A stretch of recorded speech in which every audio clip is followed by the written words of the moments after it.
Hello everyone. Let me introduce myself, Fajar Dewangga Alamsyah. NPM 244122023. Study Accounting Program. Here I will explain about management planning. Basics of planning. Planning function. In various management literature, the planning function is always placed as the first management function. This means that every action or activity of a person or group of people is based on a previously made plan. After planning is carried out, other management functions will accompany or even be attached as an overall management system. Planning can be interpreted as selecting goals and determining how to achieve these goals. In order to achieve the desired goals, organizations need to improve the quality of implementation of their management functions. As one of the management functions, planning plays an important role because it will be the foundation for the implementation of other management functions to achieve goals. Other management functions will only carry out activities which has been determined in the planning function itself. Based on this definition, planning contains several meanings, namely as follows. 1. Process, namely a fundamental concept that explains that the activities carried out will proceed according to predetermined stages. In this case, planning activities are carried out according to the applicable process. Determining goals and targets, namely the activity of planning the direction in which the organization will go. Organizations can set specific or general goals, or set long-term and short-term goals. 2. Selection of actions that are considered the most effective and then optimized its implementation. 3. Assessment of the best way so that the best choice that has been decided can be carried out well and effectively. 4. Purpose in the form of the final results or specific targets desired by the organization. This desire can be expressed in a group of qualitative or quantitative standards. Based on that definition, planning has at least three of the following. A. Related to future time. B. Related to action.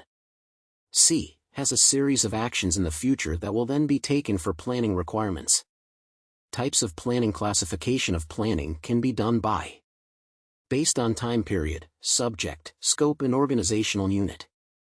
In terms of time, planning can be classified into short-term plans, less than 1 year, medium-term, 100-22 years, and long-term, 23 years.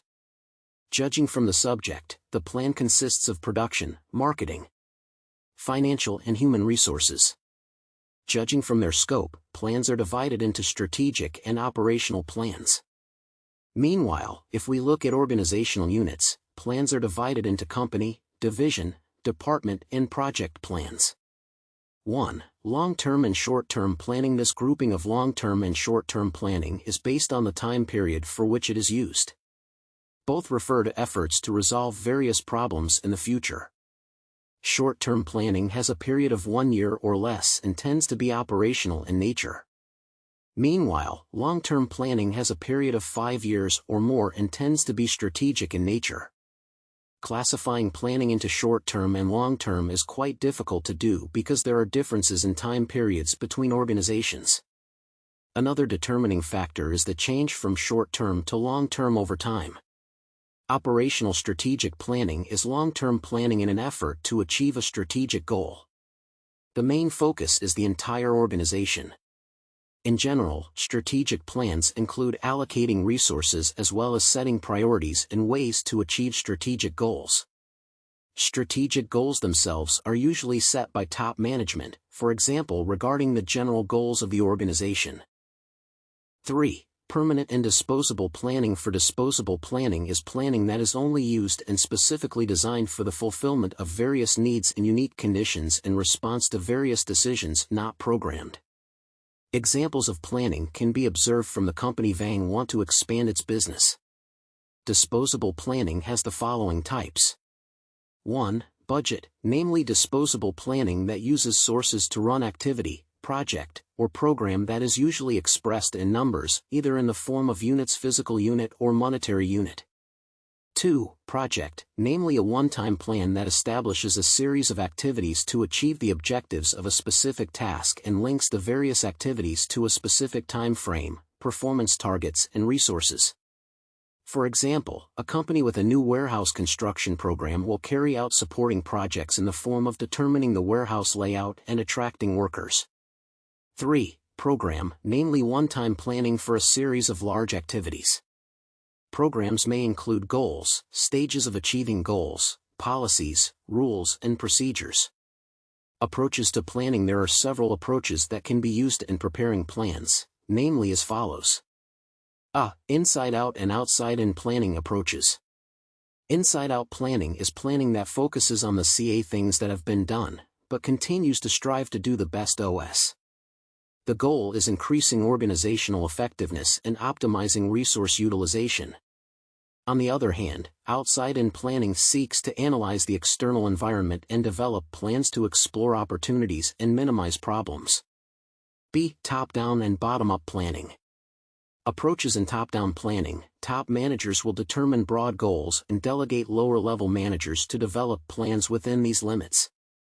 Meanwhile, bottom-up planning begins to develop plans from the lower level, without any restrictions, regularly to the top management level. The combination of these two approaches will produce effective planning. C. Situational planning approach, contingency planning. Contingency planning includes alternative planning that results in implementation that at the time of initial planning becomes inappropriate due to changes in conditions. The main focus is to determine as early as possible the various changes that may occur in future events that could have an impact on the implementation of planning. Benefits of planning. The use or benefits of planning, among others, can be mentioned as follows. 1. Creating directions, focus, and company goals. 2. Become a guideline or standard for the lack of notes. 3. Planning causes regular activities. 4. Become a supervisory tool. 5. Stimulate achievement. Inhibits creativity. However, planning has weaknesses or limitations, which are as follows. 1. Planning usually requires large costs. 2. Planning sometimes. 3. Planning requires a long time. 4. Planning sometimes has limited practical value.